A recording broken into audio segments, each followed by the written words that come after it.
اقبال پہلے شکوہ کی زبان کھولتے ہیں اور شکوہ میں وہ اپنے دکھڑے بیان کرتے. صفائے دہر سے باطل کو مٹایا ہم نے، نوع انسانی کو غلامی سے چھڑایا ہم نے،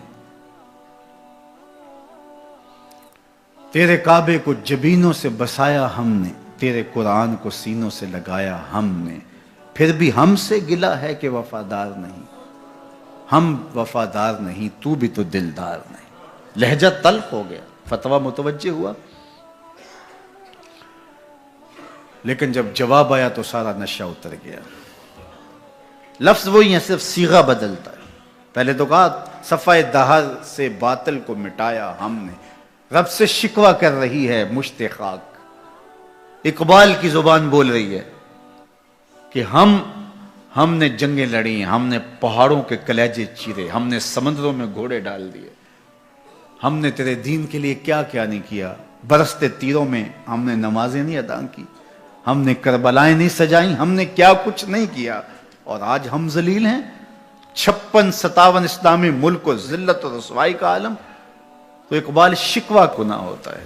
صفائے دہر سے باطل کو مٹایا ہم نے، نوع انسانی کو غلامی سے چھڑایا ہم نے، تیرے کعبے کو جبینوں سے بسایا ہم نے، تیرے قرآن کو سینوں سے لگایا ہم نے، پھر بھی ہم سے گلہ ہے کہ وفادار نہیں. ہم وفادار نہیں، تو بھی تو دلدار نہیں.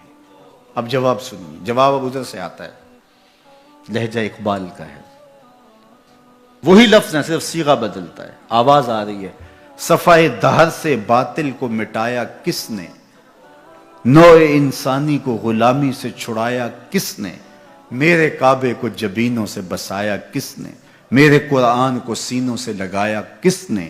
تھے تو آبا وہ تمہارے ہی مگر تم کیا ہو، تھے تو آبا وہ تمہارے ہی مگر تم کیا ہو. ہاتھ پہ ہاتھ دھرے منتظر فردا ہو، ہر کوئی مست مئے ذوق تن آسانی ہے. تم مسلمان ہو یہ انداز مسلمانی، حیدری فقر ہے نئے دولت عثمانی ہے.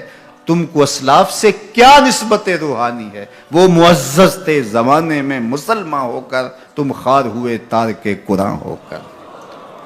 کہا تم نے قرآن کو چھوڑ دیا ہوا ہے، عملاً چھوڑ دیا ہوا ہے. تم نے غلافوں میں لپیٹ کے تو رکھا، خوشبو تو اچھی سے اچھی لگائی، اونچے طاق پہ تم نے قرآن کو سجایا. سچ بتاؤ کبھی کھول کے دیکھا، سچ بتاؤ کبھی قرآن سے پوچھا میں زندگی کیسے گزاروں. بھیڑ بن جائے مشکل بن جائے تو مشاورت کرتے پھرتے ہو، کبھی وکیلوں سے پوچھتے ہو، کبھی ماہرین سے پوچھتے ہو، کبھی کسی سے پوچھتے ہو بتاؤ میں کیا کروں، کبھی قرآن سے بھی پوچھا میں کیا کروں. یہ مصیبت کیوں آئی میرے اوپر، قرآن تو بتا میری کوتاہی کیا تھی. پھر قرآن بتائے گا کہ تو نے رب کا دامن چھوڑا تو آج رسوا ہو رہا ہے. وَأَنْتُمُ الْعَالَوْنَ إِن كُنْتُم مُؤْمِنِينَ. آجا حضور کا غلام ہو جا، آج اس سے سر پہ عزتوں کا تاج رکھ دیتے. تو قرآن کی طرف اقبال نے بلایا اور ان کا سارا فکر و فلسفہ اس کے ارد گرد گھومتا ہے. بلکہ میں آپ کو ایک بات بتاؤں، یہ کسی نے نہیں کہی، یہ کتنی بڑی بات ہے. اقبال نے کہا کہ اگر میں نے قرآن کی تعلیمات سے ہٹ کے ایک حرف بھی کہا ہو تو قیامت کے دن حضور کے قدموں کا بوسہ نصیب نہ ہو. حضور مجھے آپ کے قدموں کا بوسہ نصیب نہ ہو اگر آپ کے سینے پہ اتری ہوئی کتاب سے ہٹ کے کچھ کہا ہو. یہ اقبال ہی کہہ سکتے ہیں. تو ساری زندگی اقبال کی فکر کا محور قرآن رہا. اس کتاب سے جڑو گے تو زندگی پا جاؤ.